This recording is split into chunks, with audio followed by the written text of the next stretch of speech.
Beleza? Fala, mestre! E aí, tudo jóia? Joia, e contigo? Tudo bem. Literalmente em casa, fazendo tema aqui com outro E- Guilherme. Ah, é, faz parte, né? Faz parte do jogo, tava aqui fazendo os tema dele. E tu aí, tudo belezinha? Tudo bem, tudo sob controle. Coisa boa. Mestre, eu deixei no fundo aí a nossa live, então. A gente Show. conversou sobre várias possibilidades, né? Sobre futebol, desde questões de como é que vai ser agora a função de lesões, como é que não vai ser, como é que o mundo do esporte provavelmente vai acenar para esse retorno no que tange saúde. Eu até estava dando uma olhada, tia. Eu acho que foi o campeonato alemão que voltou e na primeira rodada já teve uma turma que se lesionou, né? Isso, então, Foi o alemão? só foi o alemão que começou primeiro, né? Teve 6 jogos e 8 lesões, tá? Que é um nível, assim, que a gente tem aí como parâmetro um pouco além, né? Que assustou um pouco, assim, a mídia esportiva e os próprios fisiologistas e o próprio departamento médico. Tá todo mundo meio discutindo muito isso, Ó, o tá? próximo Guilherme aí, ó, do E meu futebol. xará? Teu xará. É Sabia isso que ele é aí. Guilherme também? Ele também é Tu falou Guilherme. quando eu tava terminando meu tema, tu falou que tava Ah, esperando ele entrar. então E tá ele bom. falou que é Guilherme alguma coisa, que eu esqueci o quê. É Bérgamo. Ah, eu tinha esquecido o que era. Então tá bom. E então, daí o alemão voltou e tu comentou que com mais lesões, então, um pouco mais lesões do que se esperava. É um índice de lesões um pouco maior, tá? Do que o comum para as ligas europeias ali de futebol, tá? Isso, ah, a prevalência e incidência de lesões lá é um pouquinho diferente do padrão sul-americano, tá? Uhum. Os grandes estudos que falam em prevalência e incidência de lesões são feitos com a UEFA, né? A gente tem um autor que é o Extra, que é um grupo sueco de estudo, tá? Eles verificam muito essas questões de programa preventivo, de índice de lesões, de a questão do return to play, tá? Eles estudam muito isso através das ligas europeias e pela média dele ali, essa média do campeonato alemão, que foi de 8 lesões em 6 jogos, ela foi um Sim. pouquinho, tá? O nosso índice de lesões aqui é um pouquinho maior do que esses da Liga Europeia, tá? Então, assim, como que se avalia isso, né? Como que eles classificam isso? Por horas de exposição. Então, você tem uma média assim, a cada 1.000 horas de exposição, tá? No futebol, lá nos estudos do Exxon, eu tenho um nível de 9 lesões a cada 1.000 horas de exposição, tá? Sendo que, se eu comparar exposição de treinos e jogos, o nível de jogos, a incidência é muito maior do que de treinos, tá? Então, assim, aí depois a gente vai falar um pouquinho mais sobre isso, mas tem outros fatores e não só, né? Os mecânicos, biomecânicos, as sobrecargas vão estar aparecendo também nessa situação aí de realmente acontecer uma lesão, né? No jogo e não no treino. Fico imaginando no futebol amador, né? Vai ser um jogo e 8 lesões. Aí é que tá. Eu dei uma pesquisada nessas situações, assim, né? Eu não sou pesquisador, tá? Não sou do mundo científico. Eu trabalho mais na prática, mas a gente acaba tendo muito contato, né, com o pessoal que faz pesquisa e hoje a gente tem muito acesso à informação, né? No próprio Instagram tem muita coisa legal que a gente consegue ler, consegue se atualizar nos assuntos, né?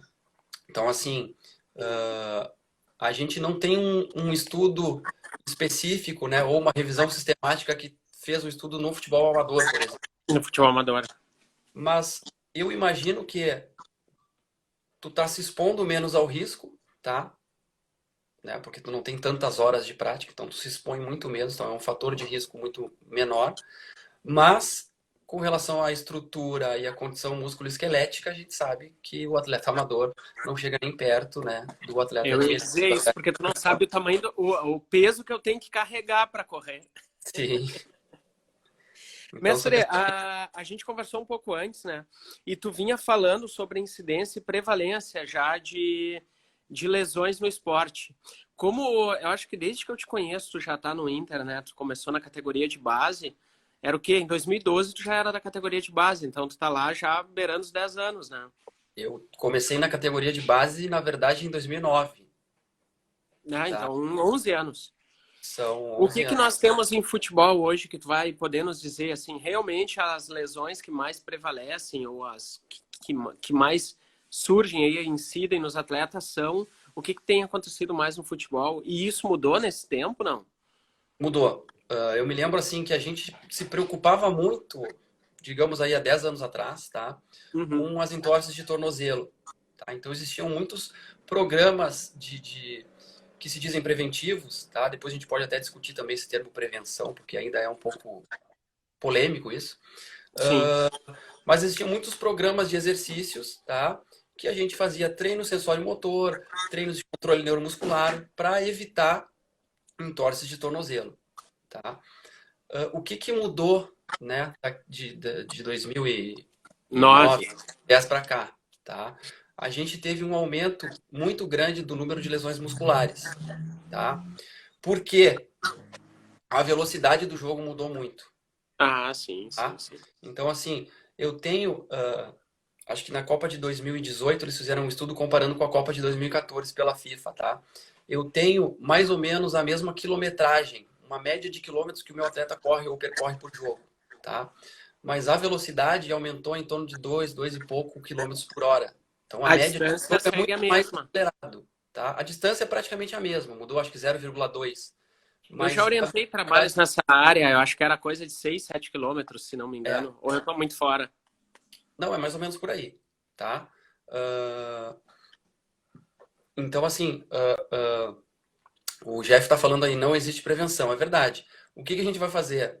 A gente vai tentar minimizar, gerenciar e controlar as variáveis de risco que a gente vai identificar através de avaliações, tá? Eu não posso falar, eu vou prevenir tal lesão, porque ela é multifatorial, tá? Então, isso é muito difícil de eu afirmar. A gente vai montar um programa preventivo um programa de exercícios e tu não vai mais ter lesões de discos tibiais, por exemplo, que hoje é a lesão mais prevalente do futebol. É onde a gente vinha vindo. Nós viemos do tornozelo, hoje é mais isquiotibiais. Hoje é muito mais discos tibiais. A lesão muscular como um todo, tá? Mas a prevalência dela é de lesão de discos tibiais, Eu tá? não acompanho o Então, esporte assim de perto como tu, né?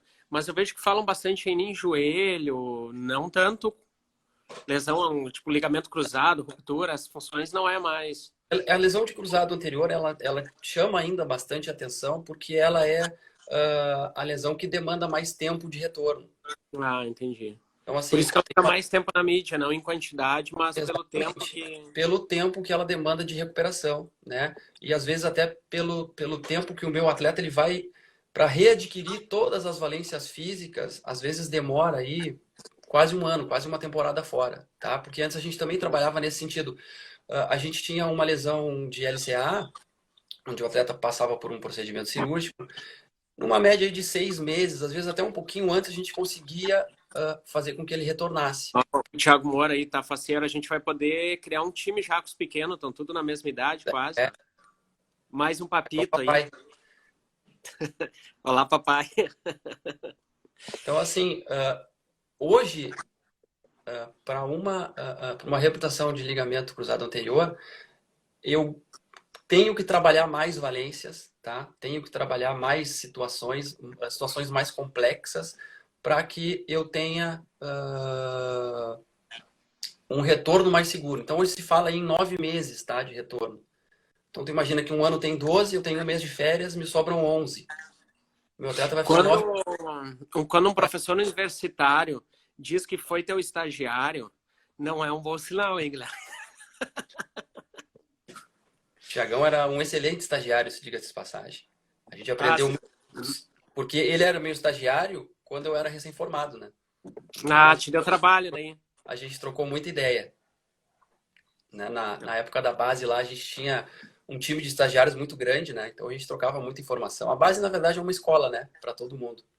Sim. E tu ficou bastante tempo lá, eu lembro, porque tu, como eu te falei, eu entrei como estagiário da categoria de base. Eu entrei como estagiário da categoria de base em 2007, tá? Então eu fiz aí quase 2 anos também só de estágio, para daí sim fazer parte aí. É história.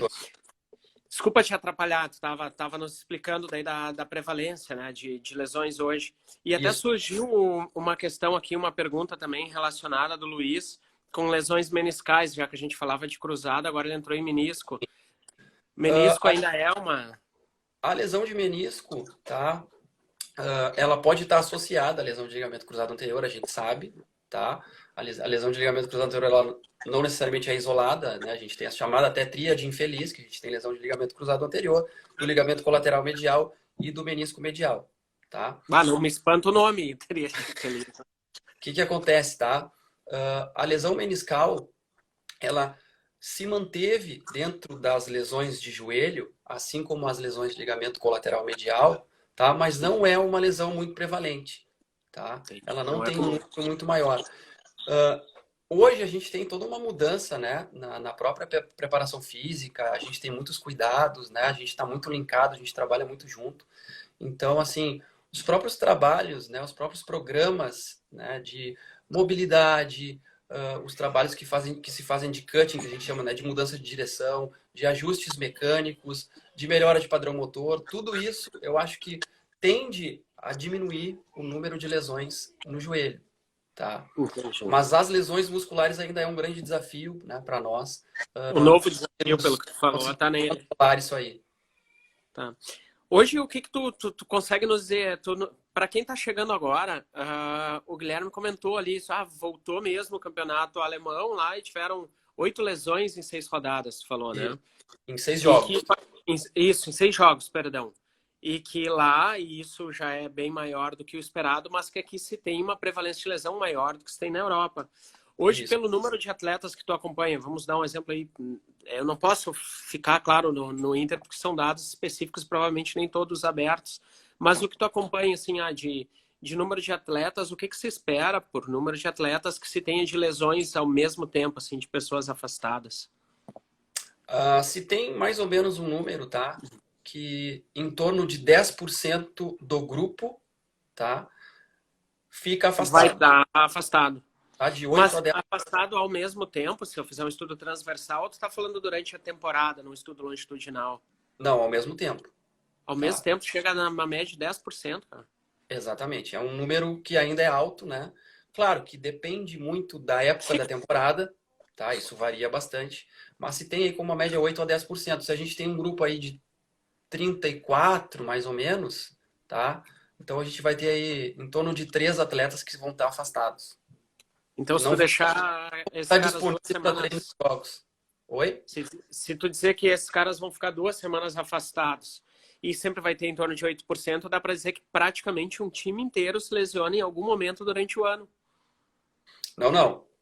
3% é a média de... 10% é a média de afastamento, tá? Então, assim, porque ao mesmo tempo eu tenho saindo, tá? Sim, por isso que eu digo, durante um ano dá para dizer que em algum momento, porque tu tem entrada e saída. Entrou o atleta A, ele vai ficar, digamos, 15 dias. Se ele sair e entrar o atleta B, outro grupo, digamos, ali de 30 atletas que está em 8, durante o ano praticamente todo mundo se lesiona. Praticamente tem uma passada, né, dentro da fisioterapia. Mas isso a gente está buscando cada vez mais minimizar, né, através aí de técnicas de correção, de avaliações, enfim, isso a gente tem um mundo inteiro, né, por trás disso. Deixa eu te perguntar uma coisa assim, fiquei curioso. Tu me disse, Eduardo, lá em 2009 a gente trabalhava com entorse de tornozelo. Agora já não é mais. Te perguntei alguma coisa de joelho, agora tu falou que são lesões musculares. Mas se tu avaliar a relação do gesto esportivo, considerando que o gesto esportivo, eu olhando como leigo de fora, que não sou do esporte, é similar ao de 10 anos atrás. Por que tu entende que mudou o tipo de lesão do mesmo esporte em 10 anos? Eu acredito que foi basicamente pelo que eu te falei, né? O número de sprints hoje, de aceleração, velocidade do jogo é maior. Isso exige muito mais dos isquios tibiais, tá? Hoje a gente tem, assim, como monitorar esses atletas. Então a gente sabe quantos sprints o meu atleta X deu a tal velocidade, quantos sprints ele deu a tal velocidade Y, enfim, né? Então tudo isso a gente consegue monitorar e a gente vê a capacidade que aquele atleta desenvolve através dessa treinabilidade, né? Então eu sei que o tipo de atleta, ele vai dar 10, 15 sprints por jogo. O outro, talvez, pelo treino que ele faz, né, pela posição, isso tudo é muito variável, né? Ele vai dar 5 sprints. No sexto, talvez ele possa fazer lesão. Tá? Isso falando só do futebol. Se a gente pensar nos padrões de movimento, é possível identificar fatores de riscos, até mesmo por posição de atleta, esse tipo de situação no esporte? Ou também é uma coisa que não dá para extrapolar a pensar no tipo de lesão pelo padrão do movimento? Não, assim, o que que acontece, né? Hoje as avaliações elas estão mais abrangentes, tá? E a gente está vendo o atleta e o paciente mais como um todo, tá?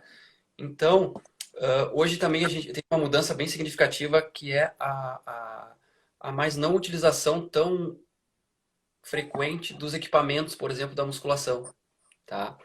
Então, assim, meu atleta hoje ele faz muitos trabalhos funcionais, com peso livre, com peso do corpo, movimentos mais amplos, tá? Isso tudo a gente está acompanhando, então aquilo ali não deixa de ser uma avaliação de padrão de movimento, né? Sim, Então, instantâneo. A gente pode filmar, pode jogar no software e fazer uma avaliação talvez mais completa, mais detalhada, tá? Mas isso na hora que tu está acompanhando, né, a gente já consegue fazer algumas correções ou identificar talvez algumas alterações mecânicas que depois a gente vai ter que corrigir, né, durante a temporada.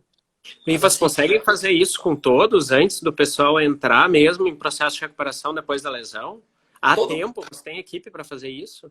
todo clube na avaliação pré-participação, que a gente chama, na avaliação da pré-temporada, cada clube tem a sua metodologia, o seu programa de testes, tá? Pô, que legal, eu não Isso, sabia.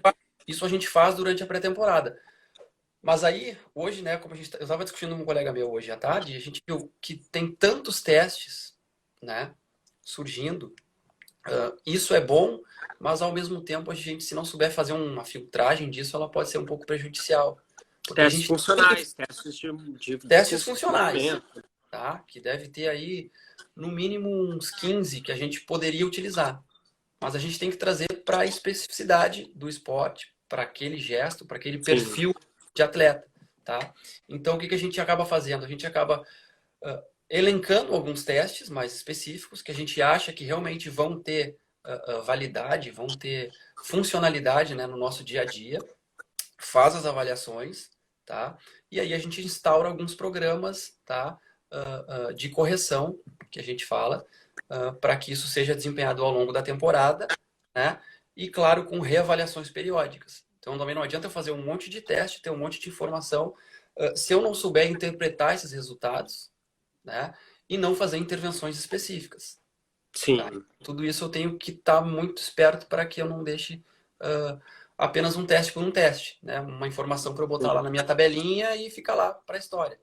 Né? Mas daí até questionando uma resposta que não há prevenção no esporte de alto rendimento, teus testes de pré-temporada não deixa de ser, então, algo preventivo, uma estratégia de É que essa prevenção palavra ou não? prevenção ela é muito questionável, tá? Por isso que a gente fala, a gente não previne lesão, na verdade. A gente está gerenciando, a gente está tentando identificar fatores para minimizar o risco, tá?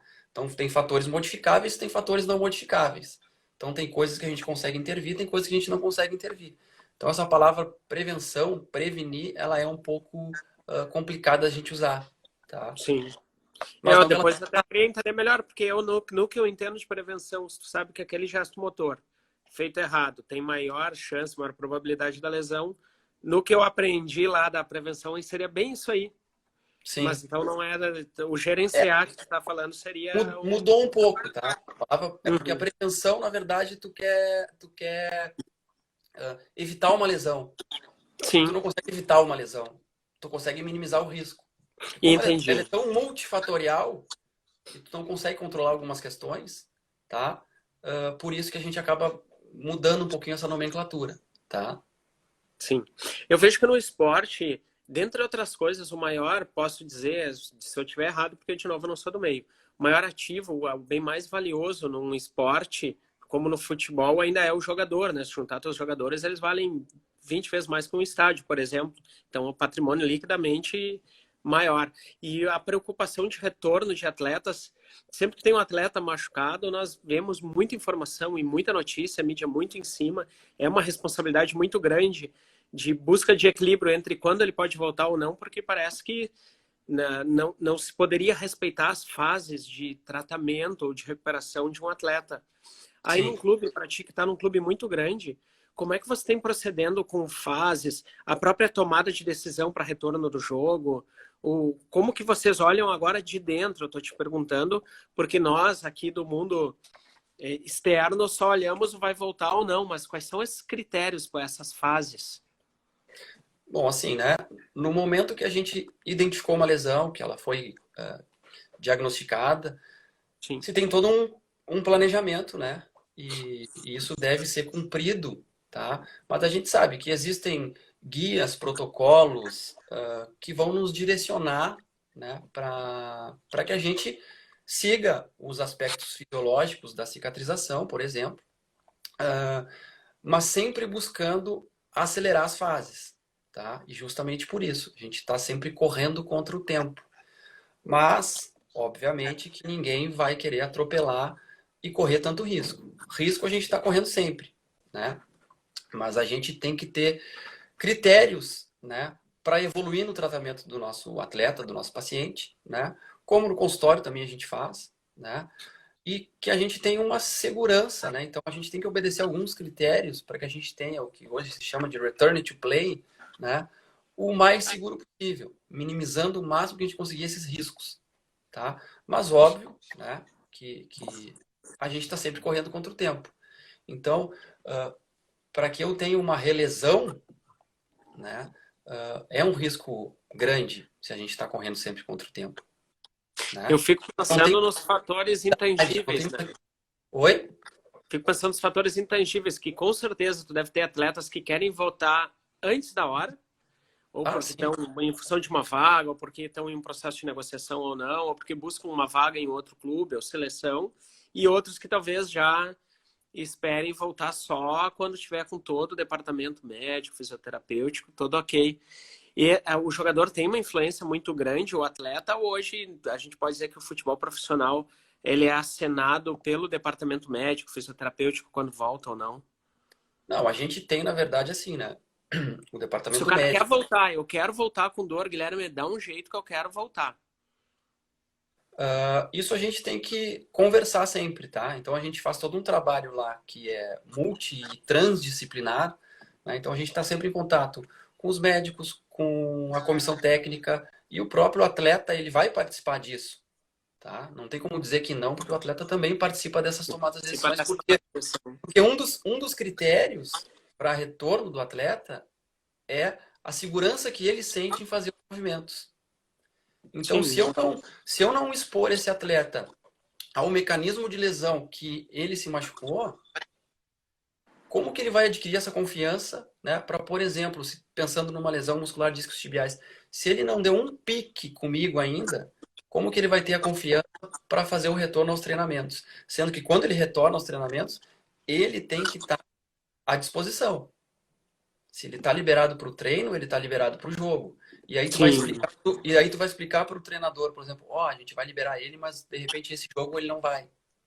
Isso não existe, né? Hoje os clubes de futebol também, no Inter isso já tem há bastante tempo, tá? Mas hoje acredito que todos os clubes têm também um profissional que trabalha na fase de transição. Isso também é uma questão que nos dá muita segurança. Ele sai da fisioterapia, ele vai fazer trabalhos de performance, tá? Com um preparador físico que trabalha só nessa área, que está, na verdade, junto conosco, no departamento de saúde, antes de ser liberado, e aí ele é liberado por todos, para retornar para o grupo. A Flávia nos perguntou se nos clubes hoje, um exemplo do Inter, que é o que tu pode nos falar mais de perto, também tem acompanhamento psicológico dentro do clube? Não, não, tá? Tem um setor de psicologia nas categorias de base, tá? No departamento de futebol profissional hoje não tem esse profissional e acredito que na maioria dos clubes não tenha, tá? Eu não conheço. Ele está focado mais, daí eu sei que tem o massagista, tem o fisioterapeuta, o médico e o preparador físico, e daí os preparadores diversos, né, de goleiro. Isso, aí, né, dentro do departamento de saúde a gente tem nutricionista, tá? A gente tem fisiologista, a gente tem médico, tem enfermeiro, tem fisioterapeuta, tem os massagistas, tá? E tem esses profissionais que são são educadores físicos, são preparadores físicos, mas que eles estão linkados ao departamento de saúde e performance. Tá? Então a gente tem, por exemplo, um colega que trabalha na parte da academia, em que todos esses programas de exercícios, né, que, vamos lá, para prevenir lesão, a gente trabalha em conjunto com ele, tá? Sabe que tu estava falando agora do retorno to play, então como que tu faz todos os processos, o envolvimento do atleta nesse retorno? Depois que ele retorna a jogar, a fisioterapia ainda acompanha esse atleta? Tem algum procedimento de acompanhamento, além de ver ele pelo corredor lá e perguntar como ele tá? Ele fica dentro do atendimento depois de voltar, Guilherme? Ou a hora que tu deu alta, ele voa pro campo e acabou o acompanhamento? Não, isso na verdade vai depender sempre do tipo de lesão, tá? E de como foi o meu desfecho clínico lá durante o meu tratamento. Então, tem lesões que a gente sabe que são crônicas, tá? Sim. E que são decorrentes de alguma alteração mecânica, de algum gestual que ele apresenta que ainda está inadequado.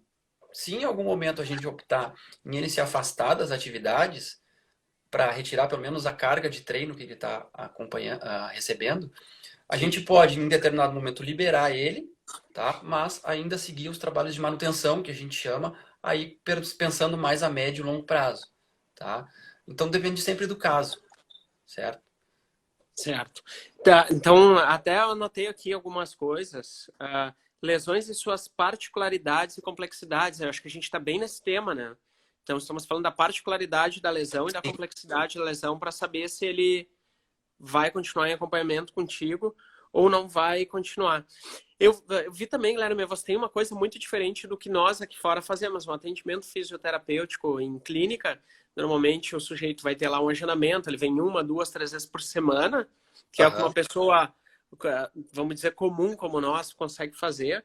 Mas no esporte vocês têm tratamentos intensivos também, né? 2, 3 tratamentos diários em atleta.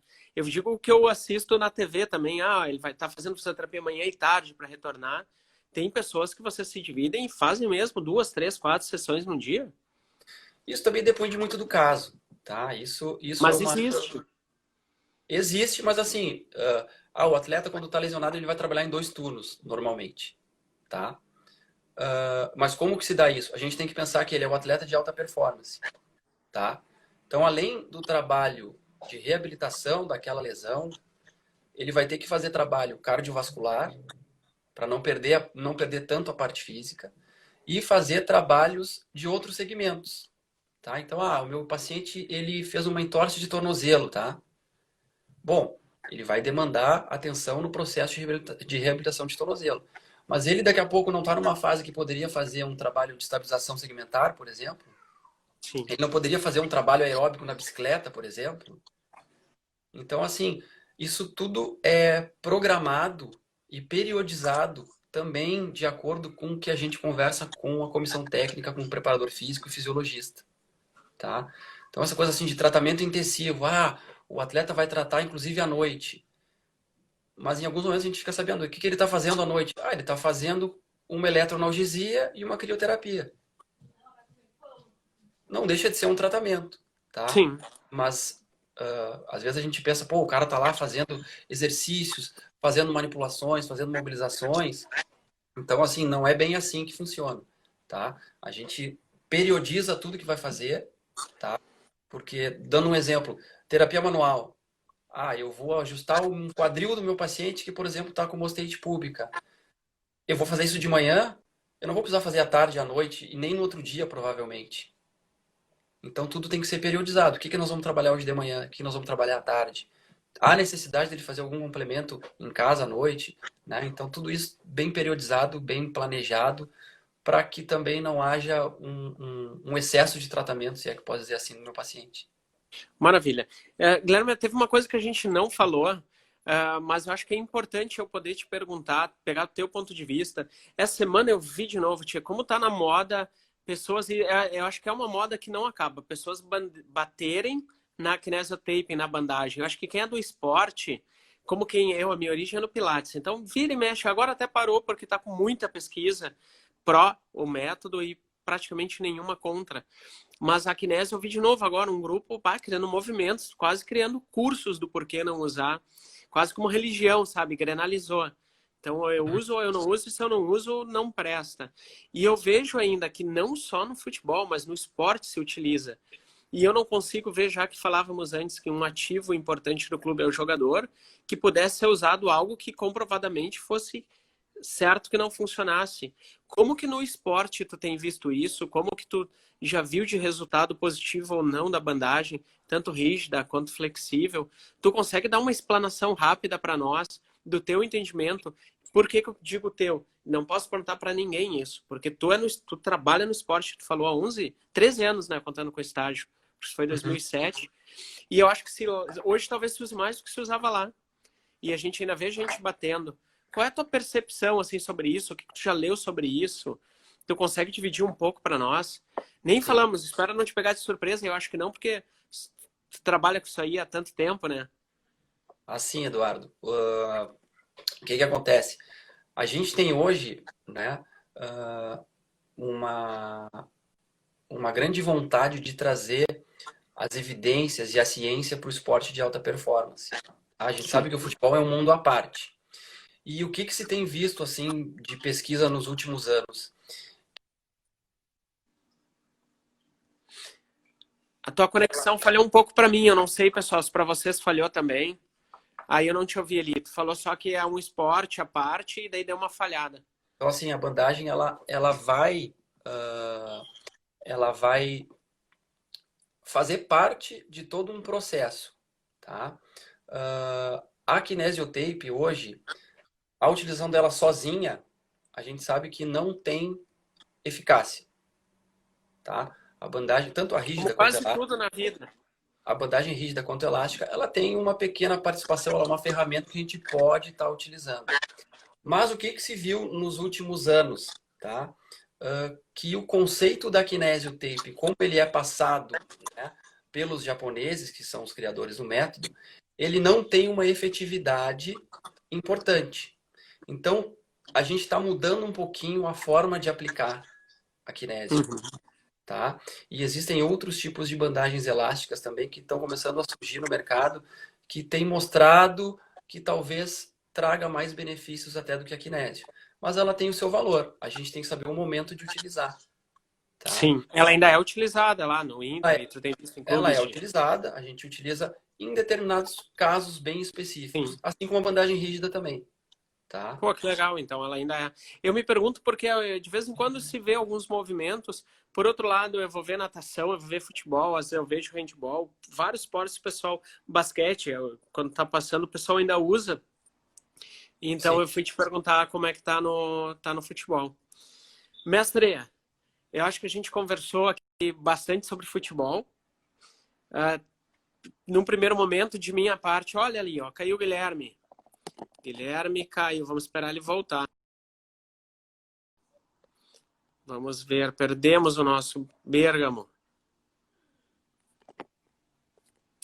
Vamos ver aqui se ele vai conseguir se conectar. Bom, pessoal, a conexão do Guilherme caiu agora. Eu vou agradecer ele agradecer ele pessoalmente. A proposta era falar um pouco sobre o futebol, falar sobre as lesões, ou como que o esporte vem mudando, como que as lesões novas vêm surgindo. Ó, ele tá aparecendo aqui. Vamos ver se Bérgamo voltou. Oi, voltei. Voltei. Te machucou? Não, tá tudo certo. Mas já apareceu em outro cenário, né? Foi para perto do modem? Oi? Não, já acho que era apareceu. carregador. Ah, pode ser. Sem bateria, eu acho. Mestre, eu tava te agradecendo pela tua disponibilidade. De fim, assim, é uma pergunta que nem é do fisioterapeuta. Tu acha que vamos ter futebol esse ano ou não? Olha, eu espero que sim, né? Acho que o que a gente mais quer é voltar com os jogos, né? A gente já está lá, os treinos já estão acontecendo, né? Com todos os cuidados, obedecendo todas as normativas aí. Mas assim, é um vírus que infelizmente a gente não tem ainda total conhecimento, não sabe como que ele se manifesta, não sabe como que ele vai reagir ao frio que está chegando, a essa liberação parcial aí que a gente está começando a sair um pouquinho de casa, né? Como que se dá realmente essa transmissão. Então eu espero muito assim que volte o mais rápido possível, né? Eu sou um otimista sempre, então eu acho que já de estar treinando, da gente estar trabalhando, indo ao CT, né? Já foi uma Isso está notícia no muito Brasil boa, inteiro, o assim. pessoal voltando, que tu está acompanhando? Ou a maior parte dos estados ainda não? Eu O sei Rio que Grande do Sul eu vi que voltou, voltou já. Rio Grande do Sul voltou, alguns clubes, Santa né? Catarina eu vi que voltou. Santa Catarina parece estar voltando, Minas está voltando, mas eu acho que o resto ainda não. Tá. Então provavelmente não vai ser tão logo que nós teremos nem o regional de volta. Se tem uma previsão aí, pelo que eu vi na mídia, de 15 de julho, provavelmente, retornar os jogos. Mas ainda não se tem nenhuma certeza, tá? Não é oficial. Mais 2 meses, né? É. Que loucura. Mas assim, vai dar tempo de todo mundo estar em boas condições, né? O nível físico nosso provavelmente vai estar muito bom, né? Para o pessoal já está se preparando, então vai treinar bastante tempo, né? Eu fiquei pensando que seria como uma pré-temporada, aquela que no começo todo mundo sai se machucando. Tu acha que não vamos passar por isso? Eu acho que como a gente tem tempo para trabalhar, né? A periodização do trabalho, o planejamento do trabalho está um pouco mais tranquila, né? A gente tem isso, na verdade, também, né? Isso sempre foi o sonho dos preparadores físicos, dos fisiologistas, né? Ter uma pré-temporada longa para se preparar para a temporada. Então, esse é o momento que está acontecendo isso, né? A gente que vai se falar em treinar, questão de julho é bem isso, né? O ruim era se tivesse parado em março, volta em maio a treinar e ia ver o que ia acontecer, né? Esse índice de lesões aí aumentado da rodada lá do Campeonato Alemão, que a gente estava comentando, inclusive isso foi um dos motivos, porque parece que lá o tempo de treinamento foi um pouco curto e já voltaram aos jogos. Então talvez essa possa ter influenciado. Preparação não tão adequada pode ter influenciado nisso. Maravilha. Talvez. Sim, não tem como ter certeza de todos os elementos. Né? Exatamente. Mestre, te agradecer mesmo por falar para nós um pouquinho sobre futebol. Te lembrar que desde 2012 tu me deve uma camisa do Inter, eu só tenho uma do Grêmio aqui na parede. Mas são 9 anos, eu acho que eu ainda tenho mais uns 30 de vida, fica tranquilo. Se bem que nem um almoço a gente consegue marcar, né? É verdade. Igual eu quero esse presente, mas só vou aceitar quando tu vier aqui pra gente fazer um churrasco. Então tá. Te agradecer mesmo, agradecer ao pessoal que esteve presente aí conosco, falando um pouco do futebol. Eu acho que, olha ali, ó, vamos inteiro. A Flávia que perguntou sobre se tinha o trabalho de psicologia. A Flávia sempre acompanha, participa ativamente. Obrigado, Flávia. E, mestre, conta sempre conosco. Qualquer coisa que tu precise, sabe que é só nos acionar. A gente tá junto nessa. Então tá, eu te agradeço pelo convite. Foi um prazer. E qualquer coisa, estamos aí. O pessoal que participou aí, que visualizou também, qualquer dúvida, se que a gente puder ajudar, a gente vai ajudar sempre. Tamo junto. Obrigado, mestre. Valeu. Um abraço. Vou voltar a trabalhar agora, que sábado tem o simpósio de postura e movimento.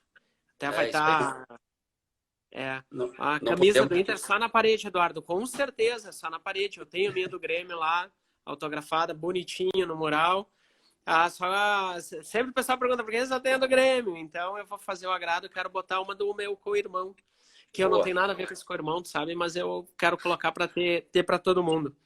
Tá certo. Então, te agradecer que eu vou voltar a trabalhar aqui sábado. A gente tem esse evento ali do simpósio. Vai estar aqui o Leandro Giacometti, vai estar o Felipe Suchá, vai estar conosco.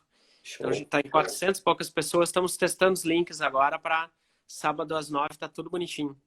Show. Vai dar tudo bom, mestre? Sucesso. Abraço, gente. Valeu. Tchau, tchau.